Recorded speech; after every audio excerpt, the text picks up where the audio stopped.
اور پھر میں نے یہ بھی دیکھا ہے کہ بڑے بڑے خیر والے لوگ تھے لیکن صحبت بری مل گئی، لوگ نہیں ٹھیک مل سکے، مشیر نہیں ٹھیک مل سکے، معاونین نہیں ٹھیک مل سکے، رستے میں رہ گئے۔ صحیح بخاری میں ایک بادشاہ کا واقعہ ہے، بادشاہ کا۔ میں نے جب اسے پڑھا تو میں حیران ہی رہ گیا کہ یہ جو مشیر وزیر ہوتے ہیں یہاں تک لے جاتے ہیں بندے کو۔ ہمارے ایک وزیر صاحب نے تھوڑے دن پہلے کہا ہے بیچارے نا خبروں میں رہنے کے لیے اس طرح کی شرارتیں کرتے ہیں۔ اس کی وجہ یہ ہوتی ہے کہ ملک کا نظام تو چلتا نہیں، تو پھر وہ چاہتے ہیں کچھ لوگوں کو ادھر الجھا دو تاکہ وہ اصل سے ان کی توجہ ہٹ جائے۔ انہوں نے کہا جی قائد اعظم اسلامی ملک نہیں بنانا چاہتے تھے، تو کون سا بنانا چاہتے تھے؟ پاکستان کا مطلب کیا؟ لا الہ الا اللہ محمد رسول اللہ صلی اللہ علیہ وسلم۔ میں آپ کے جواب میں صرف اتنی بات کہوں گا کہ جو پاکستان بنانے والے تھے نا وہ آپ کی طرح کے لوگ نہیں بنانا چاہتے تھے، آپ کی طرح کے لوگوں کے حوالے نہیں کرنا چاہتے۔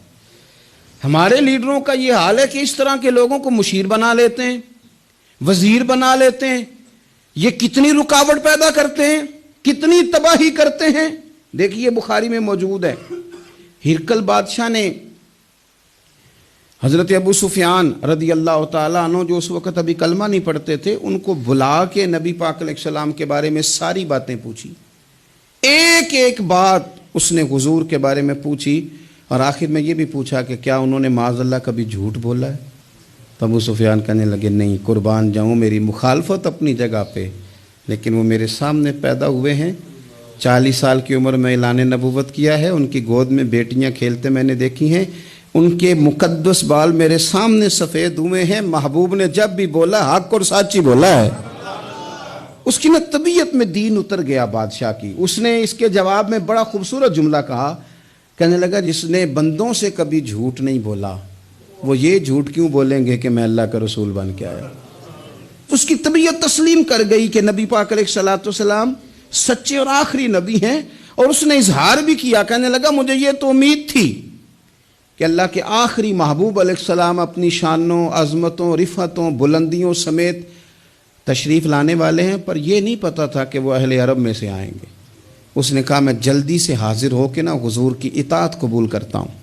لیکن بادشاہ تھا نا، بڑا آدمی جو ہوتا ہے نا وہ اپنے ماحول کو ذرا تھوڑا ساتھ لے کے چلنا چاہتا ہے، تو بادشاہ نے بھی نا اپنے جتنے اس کے وزیر مشیر تھے ان کو بلایا اور اپنے محل میں دعوت دی۔ ذرا انداز دیکھیے گا، اور خود بالا خانے کے اوپر چڑھ گیا، دروازے بند کر لیے، اور اوپر چڑھ کے نا انہیں بالا خانے سے جھانک کے کہنے لگا تمہیں بھی پتہ چل گیا، مجھے بھی پتہ چل گیا اللہ کے آخری رسول تشریف لے آئے صلی اللہ تعالی علیہ وسلم۔ اب میرا خیال ہے کہ ہماری اور تمہاری بہتری اور بقا اسی میں ہے کہ ہم بیٹھے نہ رہیں، جلدی سے جا کے محبوب پاک کے دامن کو تھام لیں، حضور کی فرما برداری قبول کر لیں۔